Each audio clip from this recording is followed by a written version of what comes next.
Let's go ahead and start. My name is Vishwanath. I'm a professor here at the School of Public Health and the director of the Lee Kum-Shung Center for Health and Happiness. Our center is hosting these series of talks, our almost monthly webinars.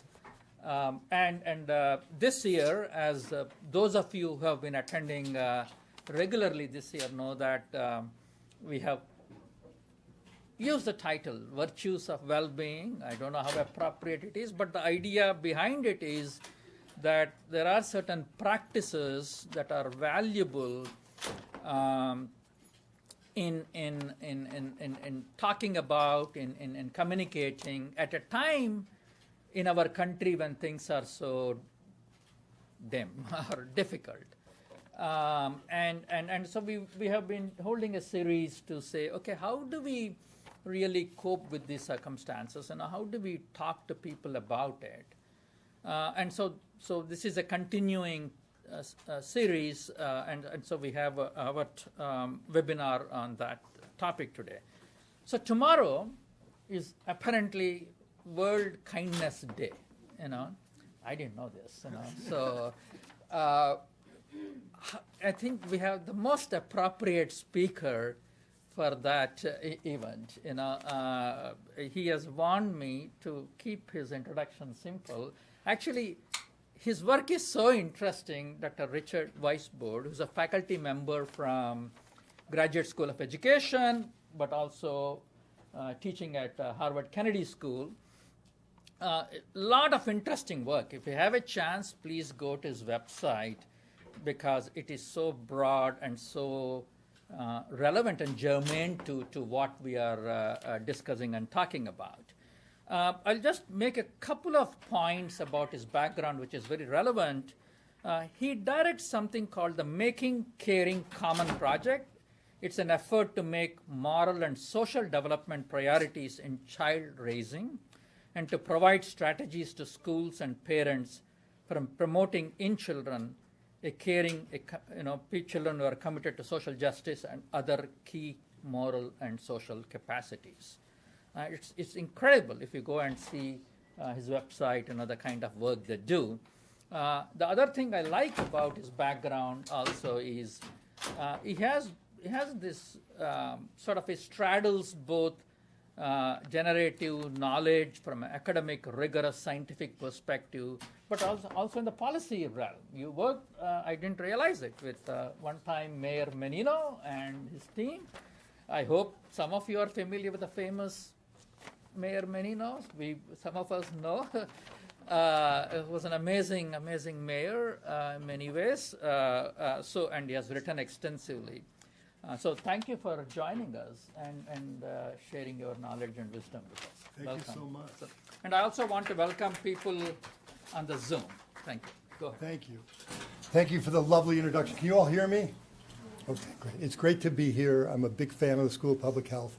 I haven't been here in many years. It's also great to see my old friend David Hemingway, who I played tennis with against for 20 years, who was not especially caring on the tennis court, I will say, but is a wonderful person and one of my favorite people. So it's really a pleasure to be here. I'm going to talk for about 15 or 20 minutes, give you a chance to ask questions. Then I'm going to talk mostly about the problem the first 20 minutes, give you a chance to ask questions. Then I'm going to talk about some solutions, and we'll have some chance to ask questions after that. So let me launch into this. I'm going to start by, what do we mean by a moral person or a caring person?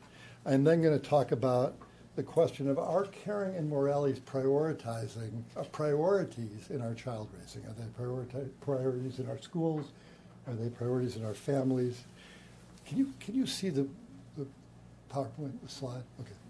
How can we raise children and youth who are both caring and thriving? And finally, how do we promote caring and thriving in these troubling times? So let me start with the key moral capacities at the heart of being a good or moral person. And in our work, when we talk about morality, we're not talking about beliefs. We're not talking about whether you're pro-life or pro-choice. We're talking about the capacities you need to be a good person day to day, a good and moral person day to day. And we spend a lot of time in this country focusing on moral literacy. on whether kids know the values or not. So there's a $1 billion character education industry that is teaching kids that honesty is important, that fairness, that justice are important, that caring is important. You go to schools and you see posted on posters these values: honesty, caring, fairness, justice, etc. On sports fields, we chant 2468, who do you appreciate? I was asking a girl, about a 10-year-old, about this the other day, and she said, I thought we were saying 2468, who do you eliminate? But I started to worry about this when I was maybe 20, 25 years ago, and my daughter was probably 5 years old. And she had a couple of friends over, and when you're in my house, you're always in danger of being accosted by a moral dilemma. And I asked my daughter and her two friends a question on a popular character education program. And the question is, should you be honest with your teacher if you forget your homework? And one of my daughter's friends, who was 5 years old, says, do you want me to tell you what you want to hear, or do you want me to tell you what I would actually do? And another one of my daughter's friends says, I know I'm supposed to say I'd be honest about that, but no 5-year-old would be honest about that. And when I started digging into the literature, I realized that by the time kids are 5 or 6 years old, they know these values. By the time they're 13, 14, and 15, when we chant these values, when we lecture about these values, I think they can feel very patronized. They can roll their eyes. I don't think the issue is moral literacy.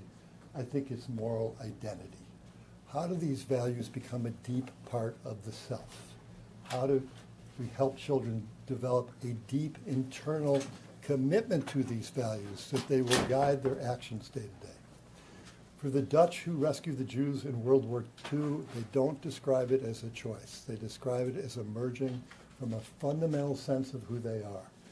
For Gandhi, for Nelson Mandela, for Martin Luther King, they similarly don't describe it as a choice. They describe it as emerging from their identity, from who they are. So I think that has to be a central goal.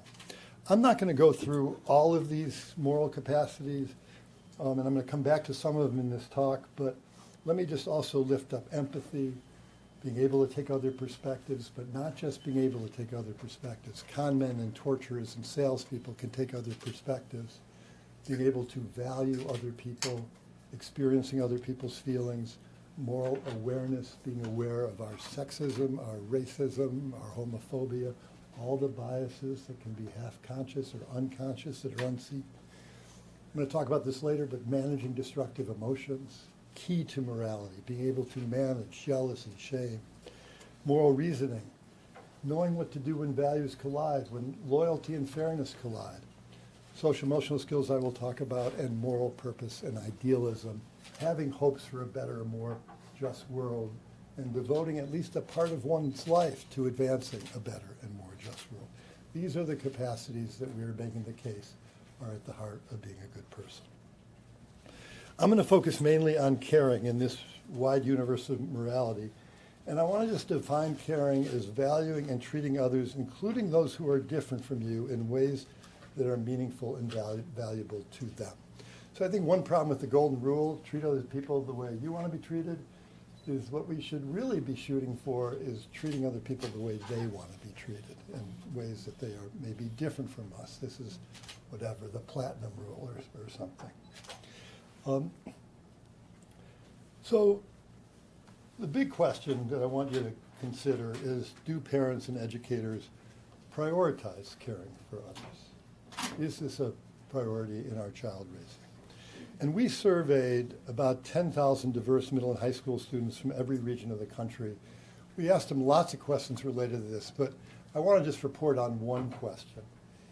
We asked them, what's most important to you, achieving at a high level, being happy, or caring for other people? We also asked them, how do you imagine your parents would rank these things? Is it more important to your parents that you're caring, that you're high achieving, or that you're happy?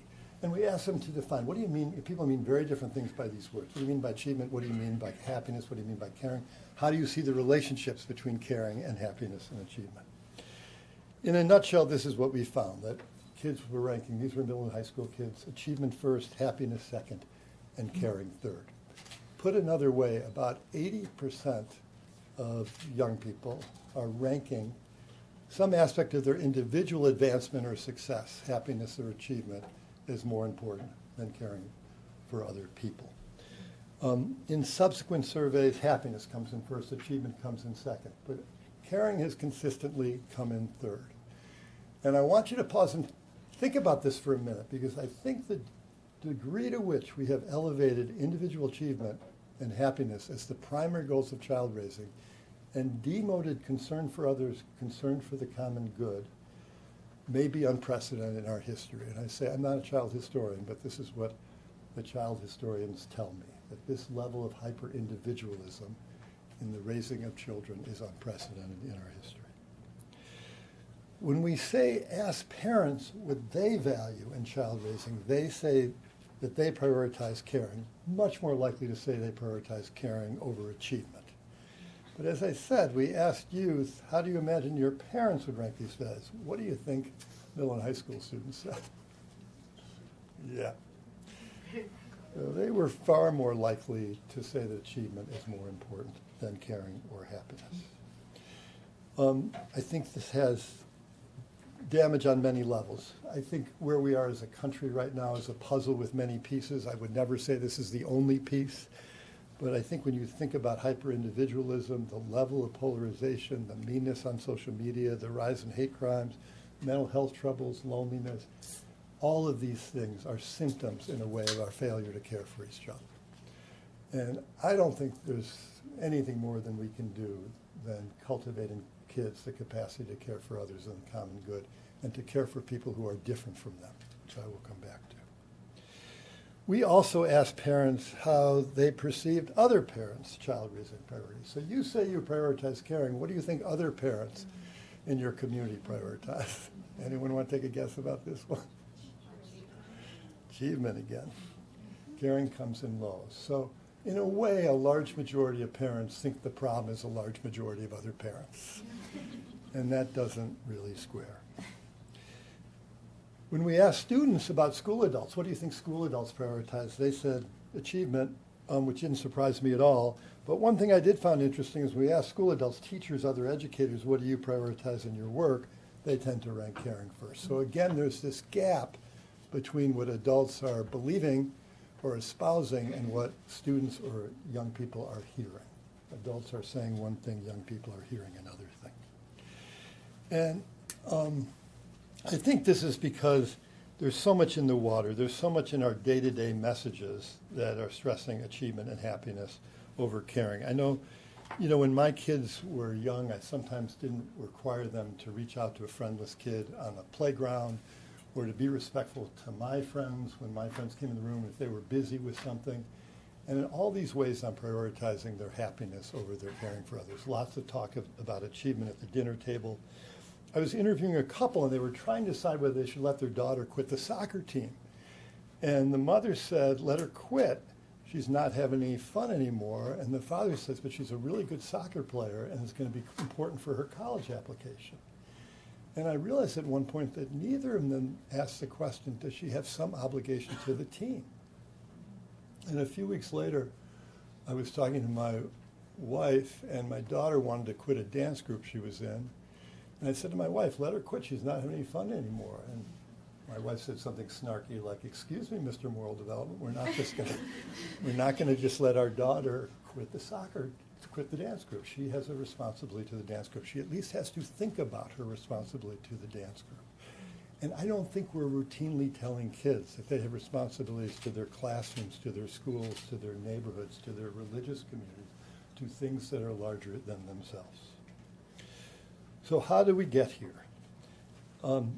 As some of you may know, many of you may know, schools in this country, both public and independent schools, were not founded primarily to advance academic achievement or to prepare people for work. They were founded primarily to cultivate ethical character and to prepare people to be good citizens. That is no longer the primary responsibility of schools in this country. Most colleges in this country were founded primarily to cultivate ethical character in young adults, particularly men. It obviously should have been women, and they were 4 gentleman values, some of which I think we would have trouble with today, but they did take seriously and lifted up the importance of ethical character. When I ask people what Harvard stands for, I'd be interested how you would answer this question today. And we've done surveys asking Harvard students both in and out of Harvard. What I hear is excellence, I hear elitism, I hear advancement.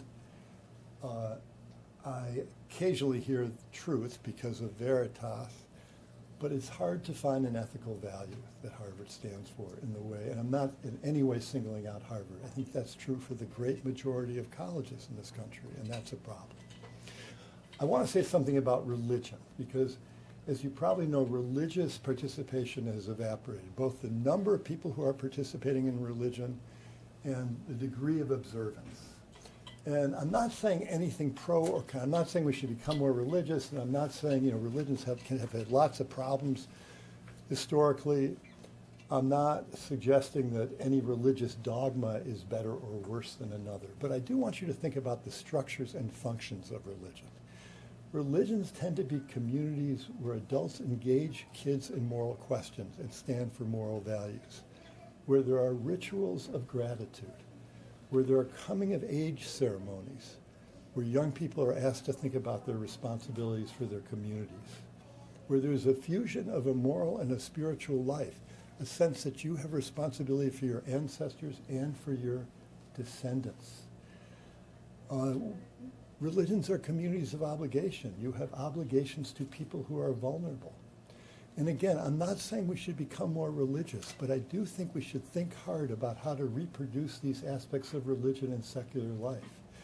How might we have capstone exercises or coming-of-age ceremonies in our schools where kids are asked to think about their responsibilities for their communities, their ancestors, and their descendants? How might we have more routine rituals of gratitude in our schools, in our homes? How might we create a sense of obligation for the vulnerable outside of a religious context? I want to say there are just key differences across race, culture, and class and everything that I'm describing here in terms of how young people rank caring, happiness, achievement. Girls tend to rank caring a little bit higher than boys do. They still have basically the same pattern, but they tend to rank caring a little bit higher. Broadly speaking, I worry about girls caring too much and young women caring too much in a way that, broadly speaking, I don't worry about boys. I teach the giving tree in my class, and the giving tree is about a tree that gives and gives and gives and ends up in a stump. It's the favorite reading of my students in my class, who are predominantly women. They identify with this. This is something that's part of their experience. In many African American communities, in many immigrant communities, there is a strong sense of a collective. There isn't the same level of hyper-individualism. The hard reality about immigrant kids is when they first get here, they tend to do better on almost every emotional and moral measure than their non-immigrant American counterparts. They're less likely to be delinquent, have behavior problems in school, less likely to abuse substances. The longer they're here, the worse they do. And by the third generation, they tend to be doing as bad or worse than their non-immigrant American counterparts. There's an idea out there on the airways, as you know, that immigrant children and immigrant families are a threat to America's moral culture. What the data suggests, and there are many different pathways for immigrant families, but what the data suggests is that it's America's moral culture that's a threat to immigrant kids.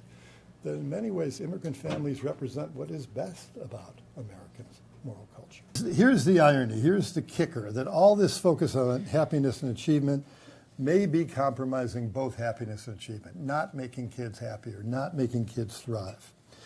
And here's a trend I worry about, and some of you may disagree with me about this, but sometimes I'm at a playground near my house, and I see parents interacting with their kids, and they're noting their kids' moods every 10 minutes. It's like the mood meteorologist is out. That must make you sad. That must make you angry. That must make you frustrated. And I want to be very clear about this. I think it's really important for parents to help kids identify and articulate their feelings. It's very important for parents to help kids, boys especially, identify and articulate their feelings. But I worry about the degree at which we're doing this. I worry it can cause kids to turn their inner lives into theater. to become too occupied with their feelings, to make their own feelings too precious. And that we would be better if we got kids focused on how other kids are feeling on the playground, and if we focused on how other kids are feeling on the playground. Because if our kids can tune into how other kids are feeling on the playground, they're going to have better relationships their whole lives. They're going to be better friends, romantic partners, parents, mentors, siblings. And those relationships are the most durable and robust source of happiness that we have. I mean, there's quite a lot of Robert Waldinger's research, but quite a lot of research about the importance of caring relationships to our happiness and well-being. So this is a case where in the name of promoting our kids' individual happiness, we may be doing something that is in fact undermining their individual happiness and our collective flourishing.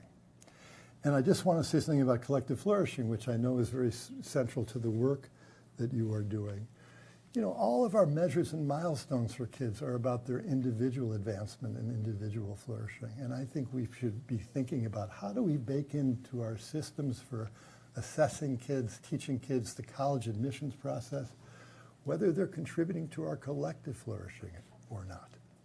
And again, the focus on individual flourishing, when it's this intense, can undermine individual flourishing. The focus on collective flourishing is likely to lift us all up.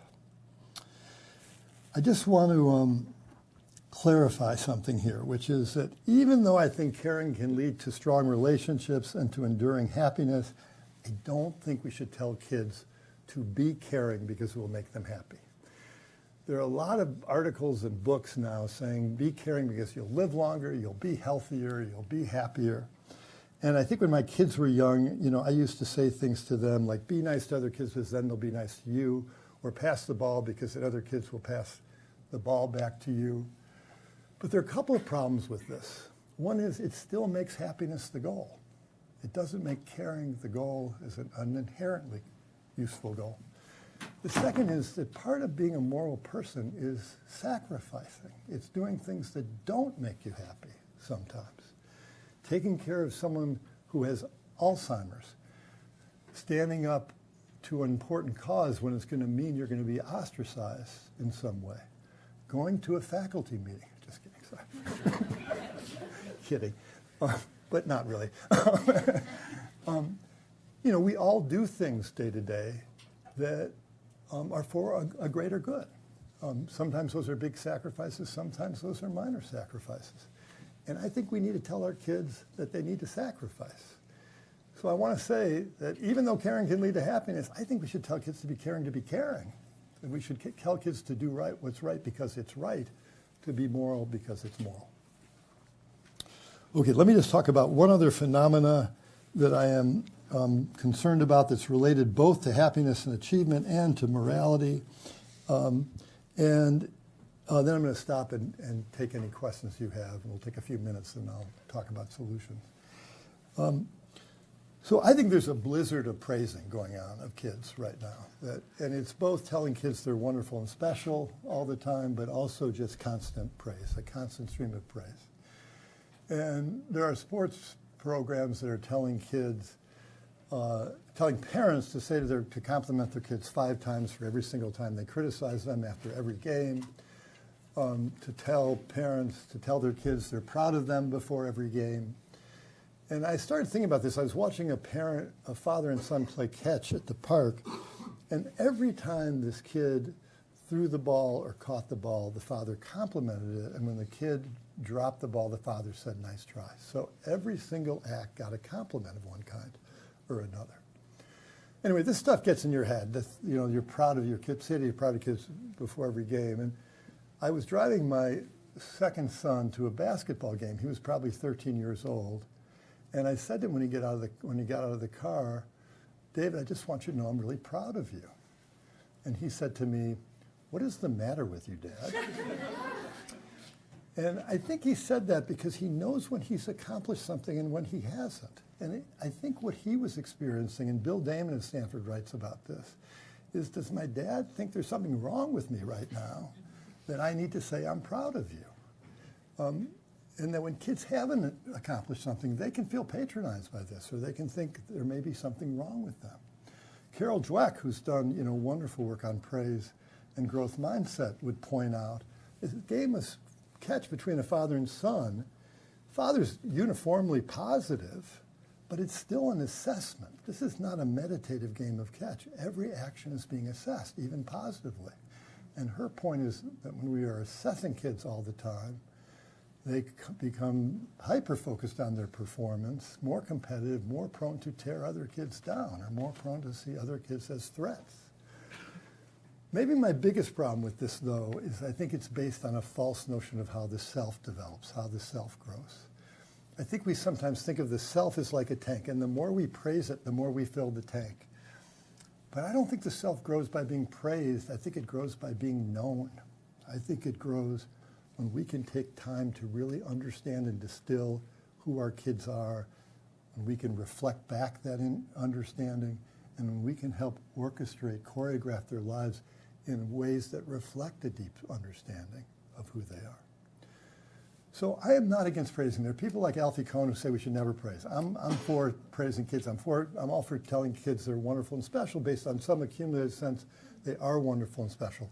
I think Carol Dweck is right, and the research bears it out, that specific praise is often helpful. Telling a kid that the follow-through on your throw was great today offers useful information that they can build on.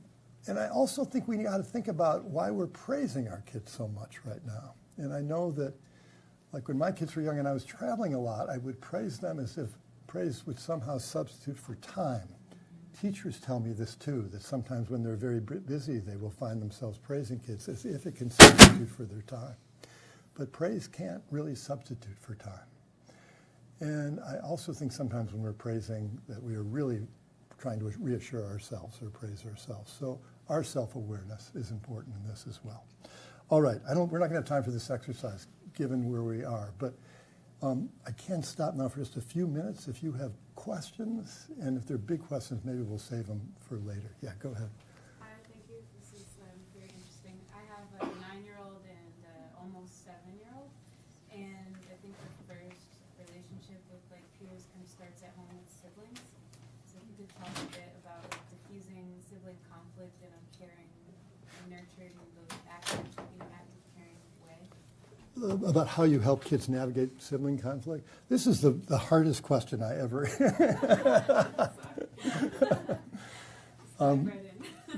The sibling conflict one is really tough. I mean, I will give you a couple things that I think are helpful. One is that I do think there's a lot of transference that goes on. And what I mean is that we all bring to this parenting around sibling our own sibling experiences. And it's important to understand what our own siblings' experiences are and whether it's pushing us to take sides or to resolve conflicts in certain ways. I mean, this has to be part of the picture. I also think it's important to choreograph siblings' lives so they don't have contact around things that you know will boil them over. So this is partly about choreographing. And I think it is, and this is hard. It's about empathy and perspective taking, too. And in quiet moments, getting them to think about the perspective of their siblings. And I don't mean to make any of that sound easy, because I think these are really hard problems. Yeah.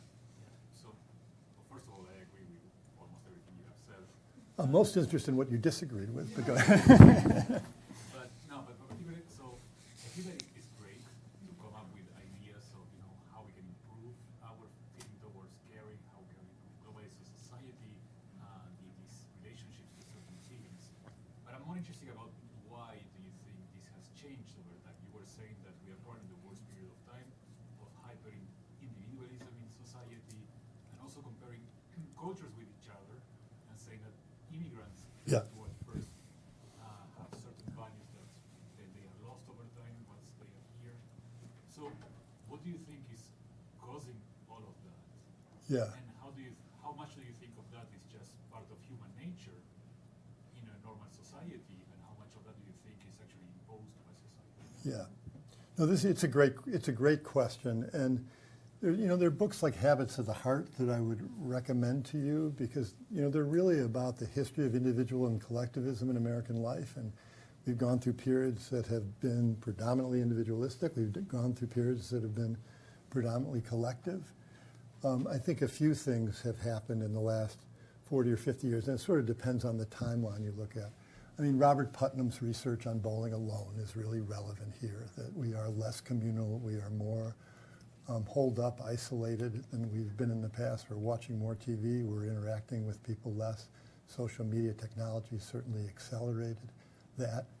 I think the self-esteem movement in the 60s was part of this too, that self-esteem movement was telling people, and I don't know to the degree to which you're experiencing it, but it was very pervasive in schools and homes, that if you had self-esteem, you were going to be more virtuous. Like self-esteem was the cure for pretty much everything. But high school athletes who abuse their girlfriends can have high self-esteem. I don't think self-esteem is the cure. I think that was misdirecting. There's research that suggests times of high economic prosperity get people more focused on themselves, like they become more interested in self-actualizing. There's also research that times that are economically very tough for people lead them to be more self-protective too. So I don't think there's a simple answer. I think it's a bunch of interacting factors, and I'm just identifying a few of them. Maybe we have time for one more, and then we should go on and leave time at the end, if that's okay. One of the most interesting things you said, I think, was the disconnect between what the teachers and other school adults prioritized and what other people felt. Yeah. And I'm curious, you might go into it later, but why is there a disconnect, and what is being done about that if there's so much funds that's going into caring and teaching about it, but it's not received? Why is that? You know, I think that with parents, I think it's, there are a few things, there are a few different things going on. One of them is that I think at some level parents assume their kids are going to be caring and they're passive about it.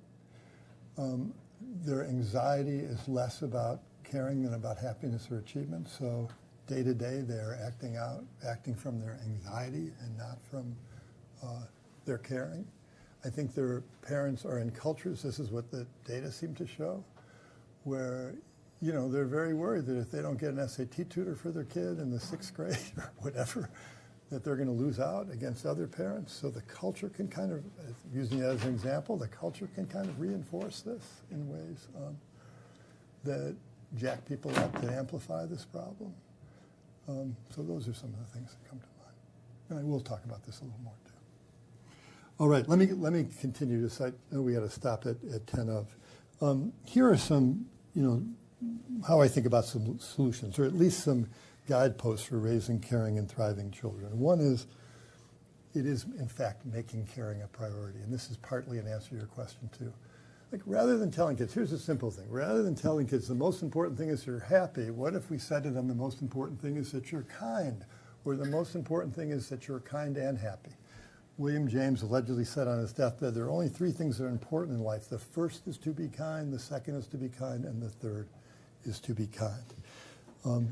But it also means asking kids to be caring even when it's uncomfortable for them at times. It means having a house that is devoted to service to others, even when that's uncomfortable sometimes. This is what making caring a priority looks like. I think of caring as a muscle and as an identity. Like learning to care is like learning an instrument or a sport. There's a debate you may have been exposed to. I was listening to NPR. There was a debate about chores, whether kids should do chores. I will say from my perspective, kids should absolutely do chores. You should absolutely. This is who we are as a family. We pitch in, we help each other, we do chores, we help on neighbors. This is our identity, and it's a way of getting practice too, a way of getting practice helping others. And I also want to say, I don't think we should reward all these things. So when my kids, were young, sometimes they would say things like they'd clear their dish or they'd wash a glass, and they said, Dad, I washed my glass. And I'm like, do you want a parade? You think you're Cinderella? You wash one glass. Like, you don't reward those things. Those are things we do. This is what our family does. We help each other out. It's our identity. And I think when we practice caring, we also get better at it. Expanding children's circle of concern. So this is a big one. When we talk about empathy and caring, we are often talking about it like it's a quantity. You're either a lot caring or a little caring. That's one issue. But most of us, the great majority of us, care for somebody. The great majority of us care for somebody a lot. We care for our romantic partner. We care for our children. We care for a close friend a lot. In many ways, the bigger issue is who do you care for? And you care for people that often fall off your screen. So the question is, how do we expand children's circle of concern? How do we make clear to kids that the school custodian, the school secretary, the bus driver, the server in the restaurant, how do we make sure these people are on our kids' radar and they recognize the contributions these people are making? But it's also caring when it's hard. It's caring for people who seem foreign to you or different in race, class, gender, culture, sexual orientation, who may even make you angry or irritate you, people who are different in ideology or different in religion. But if we are able, this is where the rubber meets the road. We got to help our kids not just care for people, but care for people who are different and care for people who when it's hard. And I will say that I think of caring across difference as the foundation of justice.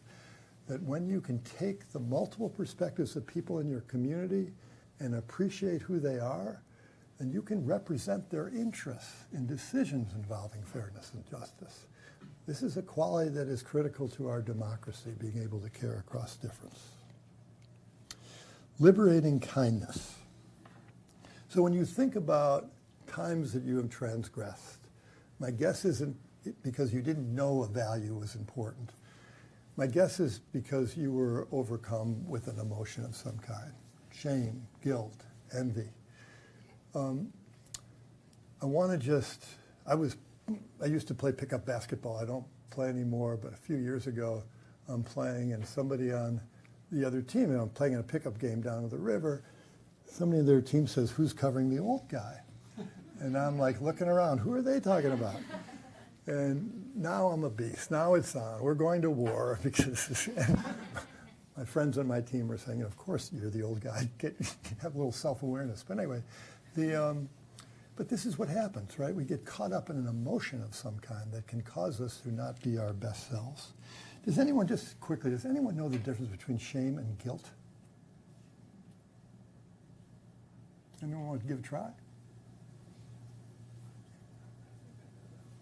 Want to give it a shot?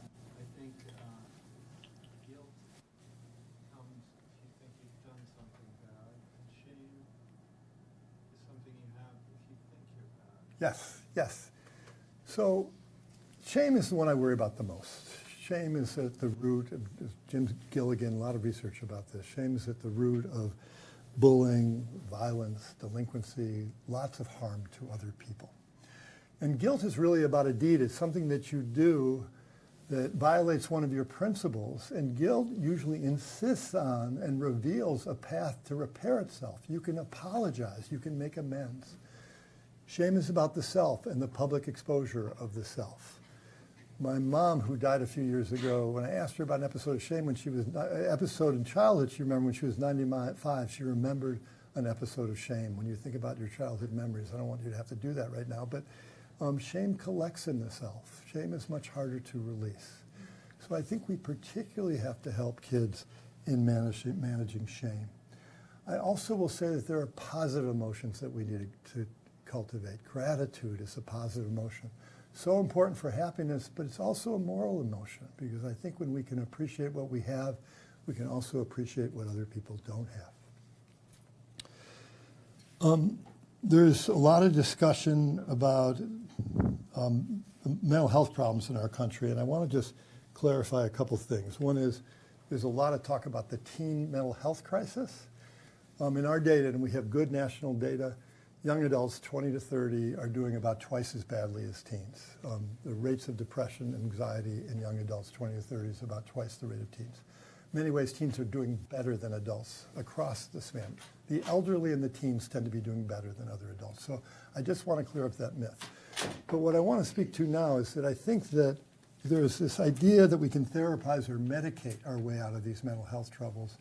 And I don't think that's going to happen, that we really need to be thinking about prevention. And when we think about prevention, there are two things that I think are going to be very important. Cultivating caring relationships in kids, because it's so important for their happiness and mental health. And I'm going to get to the other one in a minute. And that means helping kids develop social and emotional skills. So the SEL movement is really important here. It's helping kids learn how to praise, learn how to criticize, learn how to listen, learn how to ask probing questions, learn how to mirror back understanding. All of these skills are going to be important for them in developing close relationships. It's going to be important for our collective flourishing, and it's going to be important for their mental health. Meaning and purpose. I was startled to find that in our surveys that 57% of young people report having little or no meaning or purpose in their lives. And we're doing subsequent studies to try to figure out why that is. But in addition to caring relationships, I think core to our well-being and core to our moral functioning is having meaning and purpose. It's helping kids in middle school and high school not excavate a single purpose. A lot of us don't have a single purpose or passion, but find things they care about and have at least some energizing, in high school, some energizing possibilities, career possibilities, critical for their mental health. And equally critical is exposing them to job prospects, ways of living that contribute to others and contribute to our collective flourishing. There is so much anxiety about making enough money now, and I get that. But we will not survive. Our collective flourishing depends on having a significant number of young people who are willing to take on jobs that really primarily benefit others and benefit the world. Okay, let me just talk about a few things that I think are especially important in our time, in the troubling, morally troubling time that we live in, and I worry a great deal about the moral troubles of our age. One is that I worry about moral relativism. I worry about an idea that my students that I hear when I give talks, that everybody's entitled to their position, that there's no moral truths or principles that we can fall back on or rely on. I think this is very dangerous. We have to be able to say that racism, that sexism, that classism, that these things are wrong. You can have many positions about immigration. You can want more lenient immigration. You can want stricter immigration. You can be pro-life. You can be pro-choice. All of those positions have a moral basis. But you can't separate parents and children at the border. That's a violation of human rights. You can't broadly stereotype immigrant families. That is also a violation of human rights.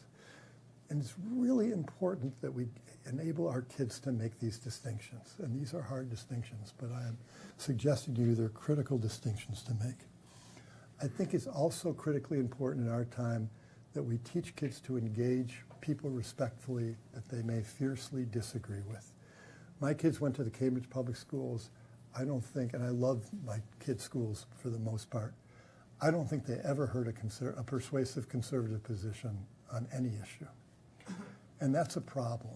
And this is something that Barack Obama has emphasized, that John McCain emphasized before he died. If we don't learn to talk to each other across our differences, our democracy will not flourish, will not survive. This is a critical capacity for our kids. And I think we have to talk to our kids about the moral state of the country right now. When our public leaders do something that is petty or that is vindictive or that is corrupt, or when they lie, we have to talk to them about this. I'm worried about moral numbness, moral indifference among both adults and our children. Okay, let me just leave you with a couple takeaways. I don't think there's anything more important than raising children and youth who care about others and the common good, including caring about people who are different from them.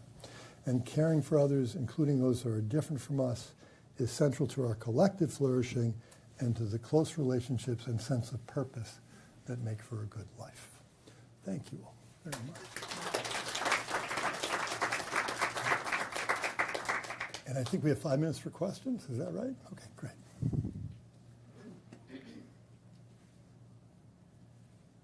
Yeah, go in the back. Well, Sorry. There's somebody behind me. Go ahead. sorry. Hi, I'm coming from the Human Flourishing Program. I'm a research associate, and I was previously a postdoc here at the School of Public Health. I'm just curious, what opportunities do you see between these sectors, like character education, with the prevention of disease or health, promoting health and well-being? So, what is the contribution of focusing on character to Or how can they collaborate? How, the public health field with this more education focus? yeah. So, in terms of character is like a lot of different things. But I do think, and you tell me, I'm not in the public health field, but I think caring relationships, not being lonely, are really vital for our health, right? Our mental health, but also our physical health. There's all this data on loneliness being connected, worse than smoking, worse than some kinds of heart disease. So I think, the focus on caring relationships is certainly important. I think when you look at people who are transgressing and committing violence, it is often because of a lack of meaning and purpose, a sense of dystopia. So I think the things that we do to give people meaning and purpose and to focus them on other people, which often gives meaning and purpose, are very important for health and public health. I could probably go on, but do you have thoughts about this, or is that? Yeah, I'm just saying, if you work with people in this field of public health, because you said you're coming from Hugsy, right? Yeah. So yeah, there's just examples of how you bridge those two. Yeah, no, I think there are lots of ways you can bridge them. I also think that some of the things I'm talking about are public health problems. I mean, if you believe the data, and I tend to believe the data, when we ask kids what's the number one negative influence on your mental health, and we give them a lot of options: problems with friends, romantic problems, achievement pressure, a sense of dystopia, financial stress. We give them a bunch of achievement pressure is number one. And the data, Sunai Luther's data, a lot of other researchers are now saying achievement pressure is very connected to depression, anxiety, substance abuse, lots of other things.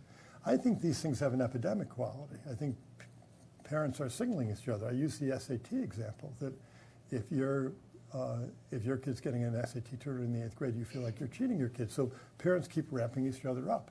I think this is a public health issue because it's a collective problem, and it requires collective solutions. So we're not, in many ways, going to get at these with individual solutions. So it's another way I see these worlds connected. Yeah. Thank you for the talk, and I think you talked on achievement and happiness. They are more or less like a drive for a person, which I would put it using the word like, versus caring is more for others, people focus, which is, I use the word love. The best is to be loved what you like. So I think you mentioned about the priority thing, that if caring becomes a priority, can you integrate this to approach into, like, for example, if you can care like 5 people in this week, and you'll be happy, or you'll be rewarded, or something like that. So if you use the drive of the achievement and happiness as a drive to care for other people. So do you see that as a chance to integrate this two? So, this is, and tell me if I'm answering your question. So this is like a debate. They lived in different eras, but between Kant and Aristotle. like Aristotle, his position was you should be virtuous, and if you're virtuous, you will be happier. And Kant's position was you should be virtuous to be virtuous. Like sometimes when you care for other people, you're going to do things that harm you, that are not good for yourself, but you should do them anyway. That caring and virtue are not tied in this way. And I tend to agree with Kant about this. So I'm reluctant in our work to say, even though I think it's true, you should be caring because you're going to be happier, you're going to be healthier. Even though I think that motivates people to say that. My ambivalence about it is that fundamentally I think you should be caring because other people are important, and that our goal in child development is to help kids recognize that other people are as important as you are. Am I answering your question, though? Yeah. Sorry. When you say importance, it's not, it's the priority as you mentioned, how to drive it to do that. There's another question. Why don't we pick it up after? I can say, yeah. The last Hi, thank you so much. I'm a journalist. I focus on covering children and the idea of care. Yeah. And one of the troubles I come up against a lot is that our societies do not really see kids, children, as sort of part of the public good or part of our society anymore. We're much more individualized, nuclear families, et cetera, et cetera. And often there's the argument of, well, it's your kid, you should take care of them. Sometimes schools come in and there's that kind of community. But my question to you is, how do we make the children caring if they do come up against parts of society that are very much like, oh, we don't want kids here, this kid is screaming, we want airplanes that are kid-free, etc. Do you see a sort of a conflict there in a way? Well, tell me if I'm capturing this. I mean, it's partly the question, how do you raise children to be caring in a world that's uncaring?